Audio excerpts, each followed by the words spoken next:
वैशंपायन जी कहते हैं, जन्मेजय, धर्मराज की सत्यनिष्ठा, प्रजापालन में अनुराग और शत्रु संहार देखकर सारी प्रजा अपने आप अपने अपने धर्म का पालन करने लगी।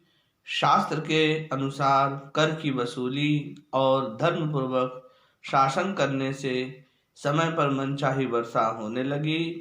राष्ट्र सुख समृद्धि से भर गया। राजा के पुण्य प्रभाव से खेतीबाड़ी, व्यापार और गोरक्षा ठीक ठीक होने लगी। जब धर्मराज ने देखा कि मेरे अन्न, वस्त्र, रत्न आदि के भंडार सर्वथा पूर्ण हैं, तब उन्होंने यज्ञ करने का संकल्प किया। उन्हीं दिनों भगवान श्री कृष्ण स्वयं वहां पधारे। जन्मेजय, भगवान श्री कृष्ण स्वयं ही नारायण हैं। वे ही वेद स्वरूप हैं और बड़े बड़े ज्ञानियों के ध्यान में आने वाले हैं। जड़ चेतनमय जगत में वे सबसे श्रेष्ठ एवं विश्व ब्रह्मांड के उद्गम स्थान तथा प्रलय स्थान हैं। कृष्ण भूत, भविष्य, वर्तमान के स्वामी, दैत्यनाशक, भक्तवत्सल एवं आपातकाल में शरण देने वाले हैं। भगवान श्री कृष्ण अपने भक्त युधिष्ठिर पर कृपा करने के लिए असंख्य धन, अक्षय रत्न राशि और महान सेना लेकर रथ की ध्वनि से दिग्दिगांतर को मुखरित करते हुए इंद्रप्रस्थ में आ पहुंचे। सबने उनकी अगवानी करके उनका यथोचित सत्कार किया।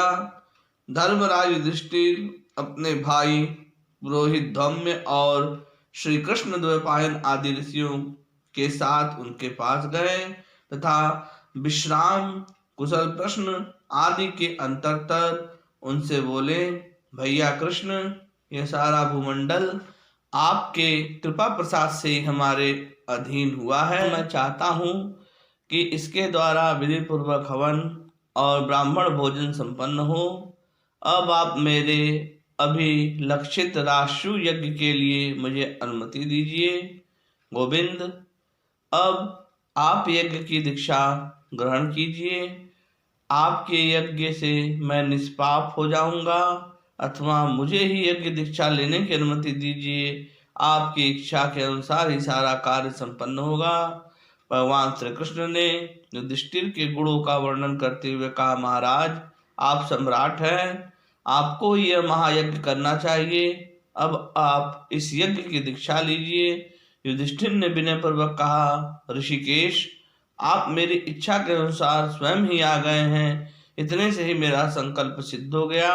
अब यज्ञ संपन्न होने में कोई संदेह नहीं रह गया। अब धर्मराज युधिष्ठिर ने सहदेव और मंत्रियों को आज्ञा दी कि ब्राह्मणों एवं पुरोहित धौम्य के आज्ञा अनुसार यज्ञ की सारी सामग्री शीघ्र ही मंगवाई जाए। अभी धर्मराज युधिष्ठिर की बात पूरी नहीं हो पाई थी कि सहदेव ने नम्रता से निवेदन किया, प्रभो, आपकी आज्ञा से पहले ही यह काम हो चुका है। इसी समय महर्षि श्री कृष्ण द्वैपायन तेजस्वी, तपस्वी और वेदज्ञ ब्राह्मणों को लेकर आ गए। वे स्वयं यज्ञ के ब्रह्मा बने और सुषामा सामवेद के उद्गाता ब्रह्मज्ञानी याज्ञवल्क्य अध्वर्यु हुए। पैल और धौम्य होता इन ऋषियों के वेद वेदांग पारदर्शी शिष्य एवं पुत्र सदस्य हुए। स्वस्ति वाचन के अंतर्तर यज्ञ की शास्त्रोक्त विधि के संबंध में परस्पर विचार करके विशाल यज्ञशाला का पूजन किया गया। शिल्पकारों ने आज्ञा के अनुसार देव मंदिरों के समान बहुत से सुगंधित भवनों का निर्माण किया। अब धर्मराज ने सहदेव को आज्ञा दी कि निमंत्रण देने के लिए दूत भेजो। सहदेव ने दूतों को भेजते समय कह दिया कि देश के समस्त ब्राह्मण एवं क्षत्रियों को निमंत्रण दे आओ तथा वैश्य और सम्माननीय शूद्रों को साथ ही ले आओ। दूतों ने वैसा ही किया। जन्मेजय ब्राह्मणों ने ठीक समय पर धर्मराज को राष्ट्रीय यज्ञ की दीक्षा दी। उन्होंने सहस्त्रों ब्राह्मण, सगे संबंधी, सखा, सहचर, समागत क्षत्रिय और मंत्रियों के साथ मूर्तिमान धर्म के समान यज्ञशाला में प्रवेश किया।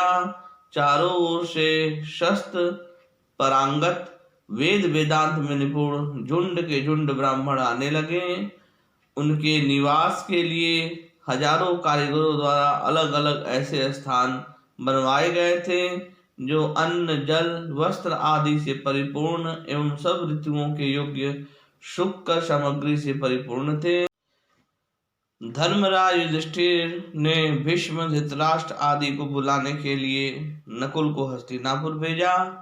उन्होंने वहां जाकर सबको सत्कार पूर्वक विनय के साथ निमंत्रण दिया और वे लोग बड़ी प्रसन्नता से निमंत्रण स्वीकार करके ब्राह्मणों के साथ वहां आए। पितामह भीष्म, आचार्य द्रोण, प्राज्ञ चक्षु धृतराष्ट्र, महात्मा विदुर, कृपाचार्य, दुर्योधन आदि सभी कौरव, गांधार देश के राजा सुबल, शकुनी, अचल, वृषक, कर्ण, शल्य, वाहलिक, सोमदत्त, भूरि, भूरिश्रवा, शल, अश्वत्थामा, जयद्रथ, द्रुपद, धृष्टद्युम्न, शाल्व, भगदत्त, पर्वतीय प्रदेश के नरपति, पौंड्रक, वसुदेव, कुंतीभोज, कलिंगाधिपति, वंग, आकर्ष, कुंतल, मालव, आंध्रक, द्रविड़, सिंगल, काश्मीर आदि देशों के राजा, विराट और उनके पुत्र, शिशुपाल और उसके लड़के सब के सब यज्ञ भूमि में आए। धर्मराज युधिष्ठिर ने भीष्म पितामह और गुरु द्रोणाचार्य के चरणों में प्रणाम करके प्रार्थना की कि आप लोग इस यज्ञ में मेरी सहायता कीजिए। इस विशाल धनागार को अपना ही समझिए और इस प्रकार कार्य कीजिए जिससे मेरा मनोरथ सफल हो। यज्ञ दीक्षित धर्मराज ने उन लोगों की सम्मति से सबको एक एक कार्य सौंप दिया। दुशासन भोजन संबंधी पदार्थों की देखभाल में, अश्वत्थामा ब्राह्मणों की सेवा शुश्रूषा में और संजय राजाओं के स्वागत सत्कार में नियुक्त किए गए। भीष्म पितामह द्रोणाचार्य सभी कार्यों और कर्मचारियों का निरीक्षण करने लगे।